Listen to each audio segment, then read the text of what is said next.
is James Murray. I'm a professor of biology at Cal State Eastbay. I've been here since 2008.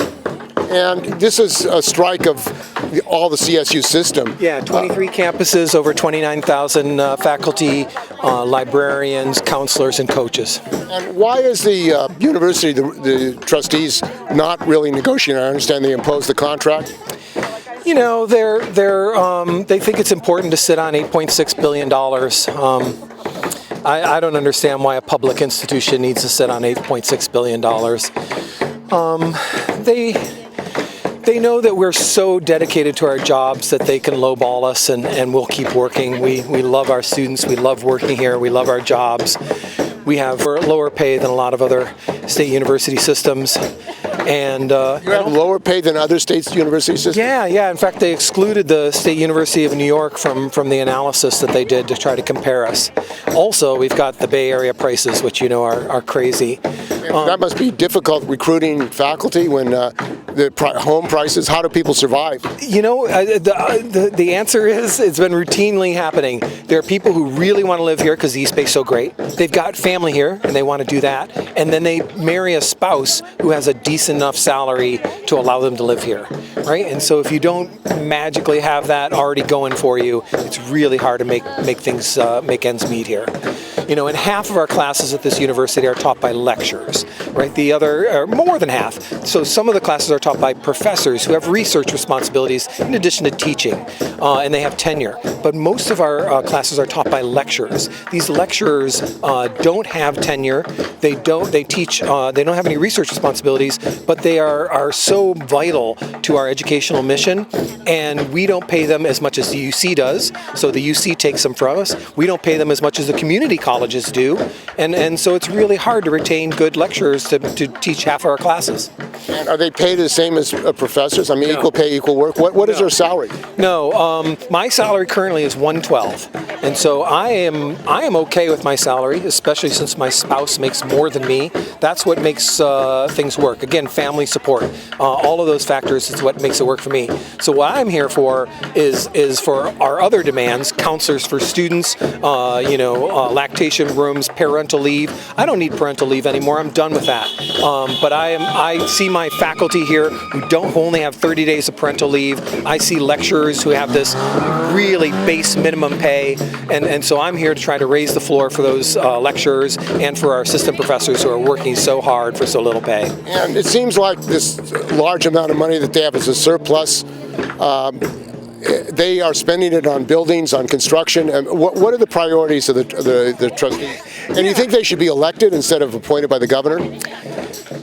I think they're responding to the needs of the public institution. I guess I haven't really thought about what the solution is long term. But as far as priorities go, right, we're a public university system. Of course, we need buildings, right? But right now we have faculty who can't make ends meet right now, and so I feel like that has got to be our priority. Our priority should be our students and our faculty, the main educational mission. If we need buildings, go to the state government. Say we need a building. Here, let me demonstrate the need. I don't feel like the university should be sitting on funds, maybe needing a building, or sitting on funds that they use for investments in order to get low interest loans from the free market. It feels like our state should be able to provide that. Is this privatization of the university? I mean, public education is under attack everywhere, it seems. Do you think this is part of the privatization drive, corporatization of the public education system? I don't think about it, and so I don't know the answer to the question. I think that's a very good question. I've heard things about it. It's not my area of expertise, but I have been in publication. I was public education ever since I was in kindergarten. I've been teaching in public education for a couple of decades. I love public education. I feel like it gives huge value to this university. Everybody knows what California was in the 80s and the 90s, or even the 70s, right? Super cheap tuition, students coming out doing amazing things. I think we need to go back to something like that again, where all students can excel. Well, there are 180 billionaires in California. I mean, you think they should pay for this? I do think that's a good idea.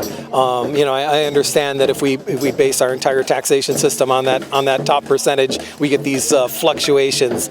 So, but yeah, the wealth in California, there's massive wealth here. I mean, why are students going hungry, or are students, faculty having to sleep in their cars? I agree. That's difficult to square in the society. I'm for public education. I want students to have better opportunities. And the cost of education, I mean, a lot of students go into debt.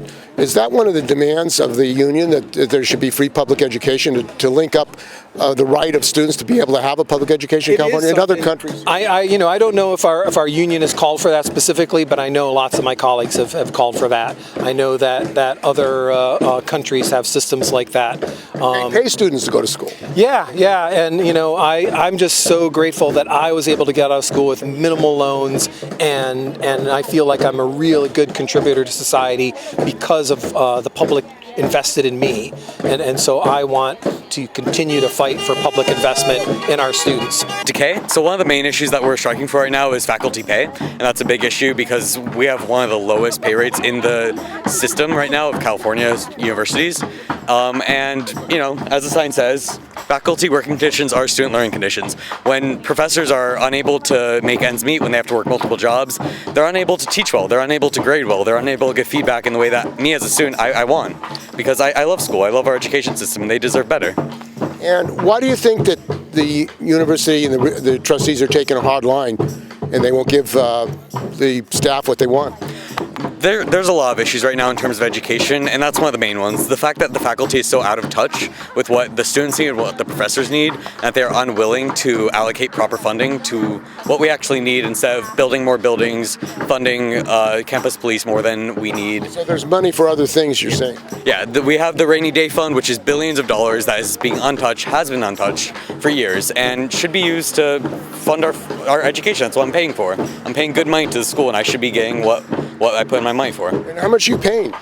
Me right now, it depends semester to semester. Right now I got a good amount of financial aid, but I still have to pay. I personally support free education for everyone. To a certain extent, private schools can still exist, but in order to build a great nation, we need to have an educated population. If we don't have that, we no longer have a strong workforce, we no longer have scientists, we no longer have leaders in different fields, so we should be able to have freely accessible education for everyone. And what are the problems of students here? I mean, do they have eating? I mean, is there a problem for surviving for students? Yeah, it's really hard in terms of retaining students because we're not given enough support throughout our college career. We're able to get in sometimes, but after that point, we no longer have enough counselors, enough, what's the term, for the people who, advisors. We no longer have enough advisors. They're dissolving certain committees, which we need in order to support us. And counselors, I mean, there's a lot of stress on young people and mental health. That's a real issue on the campus. You're saying they want to cut counselors? Yeah, that's a big issue because if I'm paying to be here, I'm also paying for the systems to be supported, and that includes advisors, counselors, not just professors, because they're the behind the scenes of what makes things work. And are there other students who are supporting this? Yeah, lots of students. I'm Jennifer Egan. I am a leader in our union, California Faculty Association. I'm the faculty rights chair and the former statewide CFA president. And the struggle here has been going on for a long time. How long have you been negotiating here? We've been negotiating since last summer, so it's been quite a few months. And this is actually the last year. We're arguing over the last year of our contract, which we negotiated 3 years ago. But we couldn't settle on the last year because the CSU did not want to commit to giving us a reasonable salary increase that far out. So we have 4 articles of our contract open. One of them is salary, of course, and we're looking for a salary increase that keeps pace with inflation. As you know, inflation at one point went to 8%. It's coming down now. Have you declined? Your wages, real income declined as a result of inflation? Yes, absolutely. I mean, when we're talking about adjusted for inflation in real dollars, as economists say, our salary has decreased over this time. We're getting raises, but they weren't keeping a pace with inflation. and we haven't gotten a raise for this year, 23-24. And they imposed a contract. What does that mean? Because in private industry, it's illegal to just impose a contract. Apparently, it's legal under California law. It is legal under the law that governs us, which is called HERA. And I have to say, I can't remember what HERA stands for. It's an acronym, but it is the law that governs higher education in California. And at the end of the statutory process, the legal process that we bargain through, at the very end, after the fact finder's report and after mediation, our economic weapon is strike, and our employer's economic weapon is imposition, which is to impose their terms and bypass the union. And I think you might think like, oh, that's great, your employer's making you take a raise, but it's not what we asked for. It isn't adequate, and it's seen as an aggressive union busting act. And who are the trustees and who do they represent? The trustees are really interesting. We have only 3 elected trustees. Who are they elected by? Well, they're elected by the state of California, and they're trustees by virtue of their position, and that's the governor, the lieutenant governor, and the superintendent of instruction. And they have been helpful to our side in these negotiations, as have a lot of the people in the legislature. The other members of the Board of Trustees, they vary a lot, but they are appointed by governors. Are there any labor representatives on the board? There are no labor representatives. Why is that? That's a good question. We've been asking that for a long time. Has that been an issue? Yes. The governor? Have you raised that with the governor? Yes. What's his response? CFA ran a bill on Board of Trustees reform. We wanted to have a labor representative, an additional faculty representative, a staff representative, of which there is none, and to have those representatives elected by the constituencies of the CSU. There's a student trustee that's appointed, and most of the Board of Trustees that are appointed don't have any relationships with the CSU. They have CSUs that they're, in their, near where they live. But a lot of the Board of Trustees, they're heads of corporations. Some of them are elected officials in other capacities. Some of them are heads of charter schools. Oh, really? Charter schools? You think that that's an issue, privatization and outsourcing of education? I do, and I think we've seen it. We've seen it on our campus. I think a lot of the staff unions have seen that happen. How? What examples? For example, just as an example, on our campus, Eastbay, the red shuttle bus that you see that goes from BART and around campus, that used to be driven by CSU employees. It is now outsourced to a private bus company whose employees are not responsible. There it is. Their employers, their employers are part of a private contractor, and so we've had student and faculty complain about the bus drivers' behavior and their attitude towards students, and they're not accountable to the university community because they're not employed by the CSU. And the issue of what's happened in education for students, the cost of education. Cost of, a lot of students are in debt. I mean, is that a concern to the union? It's a huge concern to the union, and the recent student fee increase that was passed by the Board of Trustees, 6%, and a schedule that keeps raising it year after year for 5 years out. This will, I think the CSU ought to consider maybe that's why enrollments are going down. We just raised the fees. How much does it cost? Thousands of dollars. I mean, a lot of students are in debt. A lot of students are in debt, and this should be a taxpayer-funded university. So if you're a California resident student, you should be going here for not much. Your parents should it be free? It used to be $72 a semester here. I think, in my view, I think it should be free and near free, or near free. And do you think the unions should take that up, but at UC and CSU? I mean, that it be free public education, join with the students? Yes, absolutely. And CFA has done that. We ran a bill to make the CSU more affordable. We've worked with the legislature on measures for that. But ultimately, The fees are controlled by the Board of Trustees, the unelected folks who most of them come from corporate backgrounds. They're appointed by the governor, which the unions support. The union supported, yes. Supported Gavin Newsom, and he appoints corporateers to the board. Isn't that the case? That's true, and I will say some of the worst trustees on the board right now were appointed by Jerry Brown because they're there for a really long time. I think in my view, I think that the CSU is due for some very serious reform, and I think it starts with the Board of Trustees.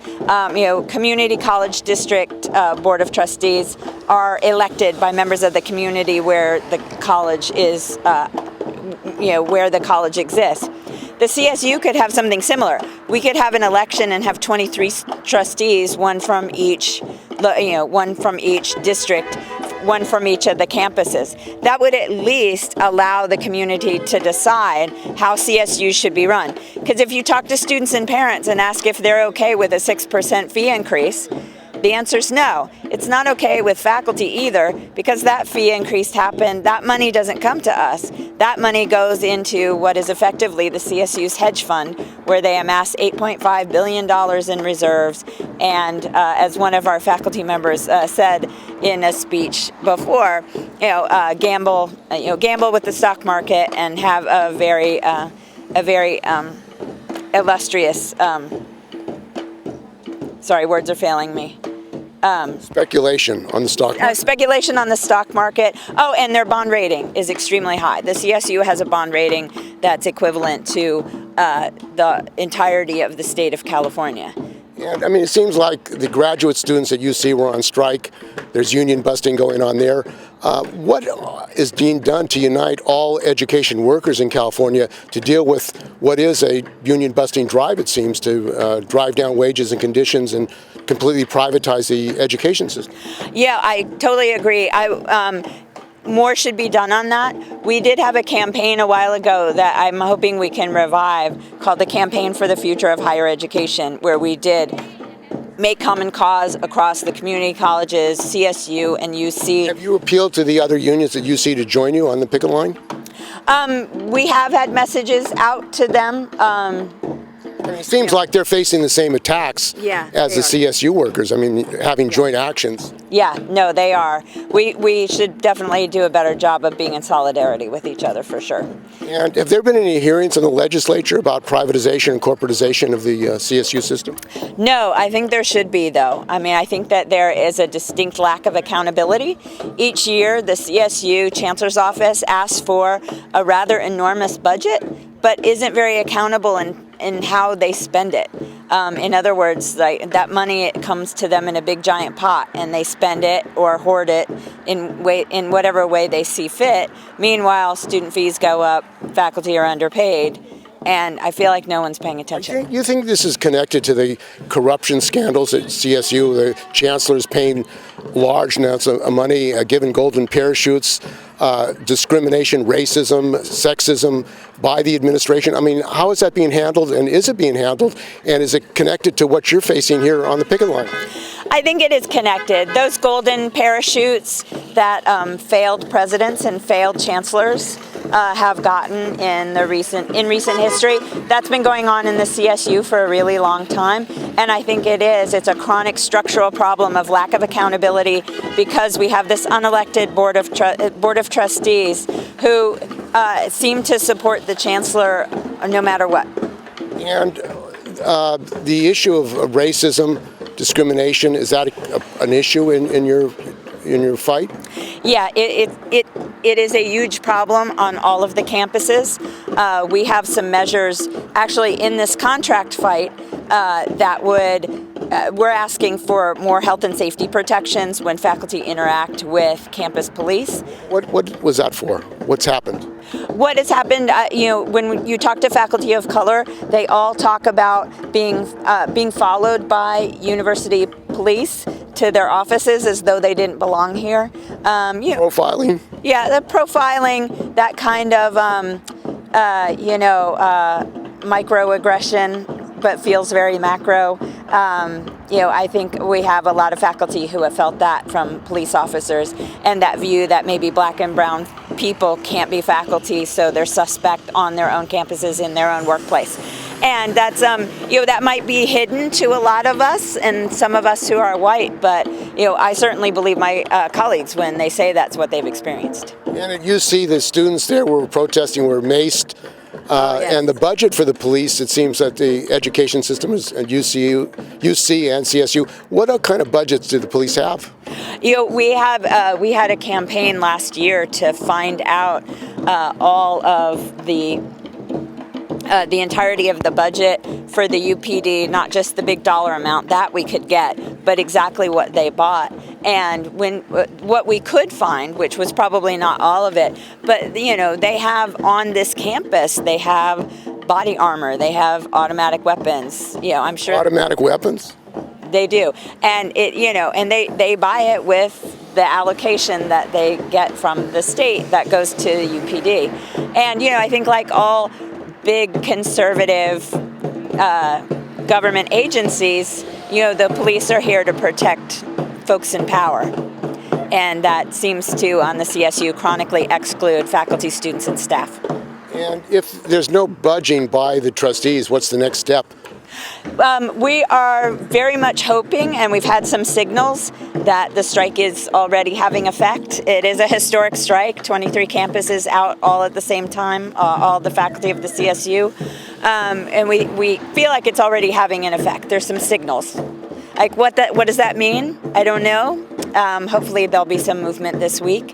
But beyond that, absent a tentative agreement with our employer, we're out on strike this week. That's the plan, and we'll be on strike some more. We'll just see what we decide. I'm Jeff Newcomb, president of the California Faculty Association Eastbay chapter here at Cal State Eastbay. How many faculty are out on strike and members of your union? You have counselors and others that you cover. Yes, we represent tenured faculty, tenured line faculty, lecture faculty, counselors, librarians, and coaches. The vote to go on strike was affirmed by 95% of all voting members statewide, so that was a significant number, and a significant number in support of our strike. About 75 to 80% of faculty here on campus are members of CFA. Statewide, it's somewhat less, but it's certainly in a significant majority. So we do represent most faculty in what they do. Okay. So how many do you think went out today? Did you have a lot of participation? No, that's a fair question, but I think we had extraordinary participation. The number of individuals who registered to strike today was about 350, and more signing up as we speak. And of course, many came by without actually registering. So it's a difficult number to measure, but we were very pleased with the outcome. What are the issues that brought you out on strike? We have been in contract negotiations with CSU management in Long Beach since last June. And we have come to a stalemate in those negotiations, which have been essentially fruitless. We've been asking for 4 articles to be revised or changed in our collective bargaining agreement. And those 4 articles include a proposal that we have for a 12% increase in salary across the board for all faculty, in a significant measure to account for the levels of inflation that have occurred in the last several years. The 12% essentially makes us whole in that regard, but nothing more. We are also looking to curb excessive workloads for faculty. We're looking to improve the level of health and safety in the workplace, and we're looking for paid leave for new families for 1 semester. And at this point, the only element of those 4 proposals that CSU management has been willing to address is the salary question.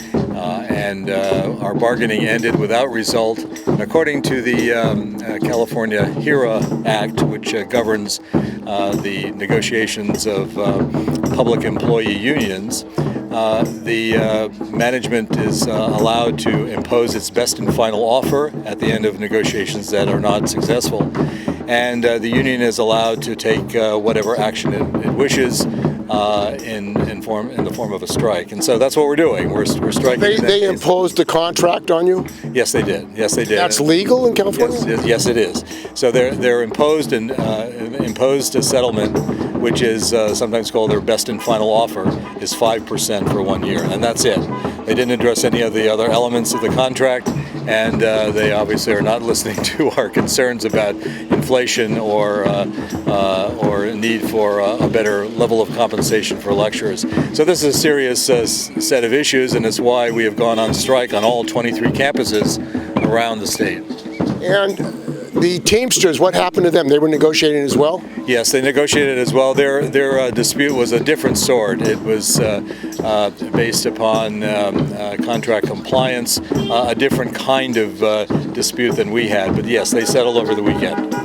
And where's Governor Newsom in the legislature? I mean, Governor Newsom appoints these trustees. Who are these trustees? Who do they represent? Well, that's a great question, and it's one that tends to puzzle us. We hope that they represent the interests of the people of California. Are there any labor representatives on the Not specifically, no. There is a representative for faculty on it's a 24-member board, and it is in many ways a diverse board. But there are obviously a number of interests that are being served by those board members. Our hope is that legislators from around the state are interested in solving this issue. Well, has the governor said anything about what's going on? The governor has, in the last week, said that he would support the continued promised funding for public education, and including public higher education, that was baked into the budgets early on, in spite of the current shortfall of, I believe, $38 billion that has been discussed for the state. So that's a good thing. The governor is clearly supporting continued funding of the system. But otherwise, I don't know of any specific points that he's made in favor of the university. We certainly hope that Governor Newsom is supportive, and we are looking to gather the support of elected officials from the Bay Area as well as around the state to express their views on the situation. Just this morning at our rally, we hosted Assembly Member Liz Ortega from Assembly District 20, an outstanding representative and very supportive of both education and labor, and she was here to motivate us further and promise action on her behalf. Now, some of the conditions, I mean, I attended a previous contract negotiation here. There was a rally here when the trustees met here, and some of the adjuncts talked about they're living in their home or their cars, the conditions they can't survive. Is that still the case here at the? It certainly is the case around the state. Lecturers in particular. And by the way, I am a lecturer in the College of Business and Economics here at Cal State Eastbay. But many lecturers who are only assigned teaching one or two courses and have lost a good deal of coursework as a result of major cuts that CSU has made in the last semester. So that's an additional wrinkle here in our negotiations. How many jobs are threatened with these cutbacks? Well, at San Francisco State, the number of jobs relative to lecturers was in excess of 300. Here, it's uncertain simply because of the recency of this level of cuts in terms of courses offered, but it's on the order of at least 200 lecturers have been and they say jobs. They say there's a declining enrollment, and that's the reason that they're cutting the lectures. Well, that's a specious argument as well. Enrollment has declined slightly here at Cal State Eastbay. In fact, over the last 12 years, since 2011, enrollment here at Cal State Eastbay has declined 6.3%. Not an enormous amount. Is that because of the fees, the cost of thousands of dollars for students to go to college, state college system and UC? It certainly might be a contributing factor. There are other contributing factors as well. The pandemic certainly has impacted enrollment. The level of job availability in the economy certainly affects how education is distributed. Typically, students return to education when there are fewer jobs available, but that is not universally the case. So what is actually happening in this semester is that we're seeing a significant uptick in enrollments. So enrollments do fluctuate from time to time and need to really be looked at in a long-term sense in terms of projections. And that's what we also argue, that to cut programs, to cut support of all kinds of academic activity because of drops in enrollment in 1 or 2 periods is foolish. What are they cutting? Well, specifically, again, here at Cal State Eastbay, the previous semester, the fall semester, they announced cuts of 1,100 WTUs. That's the equivalent of 75 full-time faculty. Lecturers are not full-time employees, so that again amounted to at least 200 to 250 lecturers that were not offered employment in this current semester. And that has not changed, even given the reality of higher enrollments than expected. And again, about privatization and outsourcing, is that an issue? That's a fair question. That activity is essentially confined to the CSU itself, to the system itself, and it is certainly an ongoing issue. I think there's a great deal of outsourcing that continues to happen, and there is the interest in assigning projects and activities, we sometimes call them auxiliaries, to privately funded organizations. So that can also be a factor. But in terms of our particular concerns with our proposals, it hasn't been considered a major part of our bargaining position. And so this is a 5-day strike. Yes. What's going to happen if they still don't move? Well, that is also a fair question, and my hope sincerely is that we do come to an agreement, because this is a public institution and we are all at least ostensibly in service of the student and in service of the community. We know that faculty are certainly on board with that. We know students are certainly on board with that. We're not so sure about management. And the union, has it taken up the issue of free public education? Because at one time in the 70s, the master plan, students were able to go to school for free. Is the union's position it should be free and they should go after the billionaires who own California? Well, it has certainly been a discussion to keep the cost of public education in California to an absolute minimum. There have been, obviously, as you probably are aware, a number of proposals to make public education free, and CFA in various ways has supported a number of those moves. But realistically, given our current levels of funding and the way in which our system works, it's probably not a reality that we're going to see anytime soon. Well, the governor has opposed tax increases in this latest bill. There's been an effort to have an oil depletion tax for education. It seems like the legislature and the governor are not interested in really going after the billionaires in California.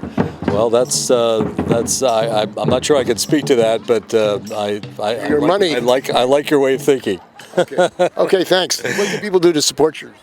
Oh my goodness! Well, certainly be aware of the ongoing issues as they evolve. To take an active role in communicating with legislators about their support for public higher education, and to support the essential investments necessary to keep public higher education in California, which historically has been extraordinarily significant and highly honored.